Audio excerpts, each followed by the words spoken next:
আসসালামু আলাইকুম, welcome to others world. কেমন আছেন সবাই? আমি তো আলহামদুলিল্লাহ ভালো আছি, যদিও অনেক দিন পরে ভয়েস দেওয়া। ইদানিং একদম ভয়েস দেওয়াই হয় না, দেখা যায় আমি গান দিয়ে ভিডিও দিয়ে দিই, কিন্তু আজকে ভাবলাম একটু ভয়েস দিই। তো অবশ্য এখন আমার ভিডিওই তেমন দেওয়া হয় না, আর ভয়েস তো অনেক দূরের বিষয়। ভিডিও একদম কম কম দিই, আসলে দিয়ে দিয়ে দিচ্ছি করে দেওয়া হয় না। তো আজকে রান্না করব হচ্ছে নিহারি। তো এর জন্য প্রথমেই আমি মাংসগুলো বারবার করে ধুয়ে নিয়েছি, ভালো করে পরিষ্কার করে, যেন মাংসের কোথাও কোনো কিছু লেগে না থাকে। তারপরে দিয়ে দিয়েছি একটু আদা রসুন বাটা। আমার আদা রসুনগুলো ফ্রিজে ছিল, ডিপে ছিল, তার জন্য এরকম। কারণ আমি আদা রসুন হচ্ছে ফ্রিজিং করে রাখি। আমি পেঁয়াজ বাটাটাও দিয়েছিলাম ফ্রিজিং করে, তারপর একটু দিয়ে নিলাম হলুদ, ধনিয়া গুঁড়া, আর হচ্ছে স্বাদ মতো লবণ। হলুদটাও আমি, ধনিয়া গুঁড়োটা আমি স্বাদ মতো দিয়েছি, আর আমি একটু মরিচ বেশি খাই, তার জন্য মরিচ একটু বেশি দিয়েছি। সব কিছু দিয়ে একটু পানি দিয়ে দিব, পানি দিয়ে একটু হালকা একটু হাত দিয়ে নেড়ে ব্যাস এটা আমি চুলায় বসিয়ে দিব।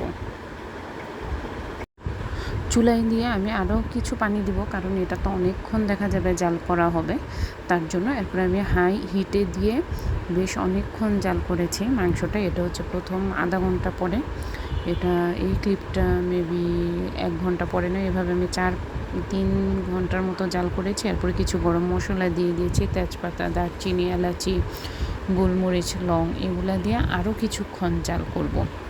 এরপরে হচ্ছে চুলাটা একদম ডিম করে দিয়েছি, যেন মানে পানিটা শুকিয়ে না যায় বেশি, একদম কম আঁচে দিয়েছি। এরপরে হচ্ছে কিছু কাঁচামরিচ দিয়ে দিয়েছি। এখন হচ্ছে আমাদের অন্যান্য প্রিপারেশান নেওয়ার পালা। প্রথমেই হচ্ছে আমি কিছু বেরেস্তা করে নিব।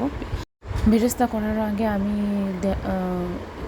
নিহারিতে দেওয়ার জন্য 3-4টা শুকনো মরিচ ভেজে নিয়েছি। এরপরে বেরেস্তার পেঁয়াজগুলো দিয়ে দিয়েছি, ভাজা হয়ে গেলে উঠিয়ে নিয়েছি বেরেস্তার পেঁয়াজটা। এখন হচ্ছে আমি নিহারিটা বাগার দেওয়ার জন্য রসুন কুচি আর হচ্ছে পেঁয়াজ ভালো করে ভেজে নিব, একদম লাল লাল করে। আর এই যে পেঁয়াজটা দেখা যাচ্ছে, এটা হচ্ছে বেরেস্তার জন্য করেছিলাম, আর এটা হচ্ছে আমরা নিহারিতে দেওয়ার জন্য করেছি। আর লাস্ট পর্যায়ে এটা হচ্ছে আমার নিহারির অবস্থা, এটা বাগার দেওয়ার আগে।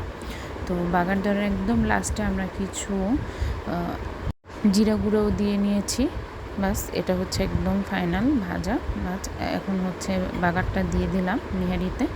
পরে এটা দিয়ে আমরা হচ্ছে 15-20 মিনিটের মতো নিহারিটা চুলায় রেখে দিয়েছিলাম, কারণ বাগার দেওয়ার পরে একটু জাল না দিলে আবার একদম ভালোও লাগে না। আর এক ফাঁকে আমরা হচ্ছে সালাদের জন্য কাঁচামরিচ, পেঁয়াজ, লেবু ছাড়া তো নিহারি জমেই না, কেটে নিয়েছি। বাস এই হচ্ছে আমার নিহারির ফাইনাল লুক। ধন্যবাদ এতক্ষণ সাথে থাকার জন্য। আর ভিডিওটি ভালো লাগলে একটি লাইক, কমেন্ট, সাবস্ক্রাইব করে দেবেন। আল্লাহ হাফেজ।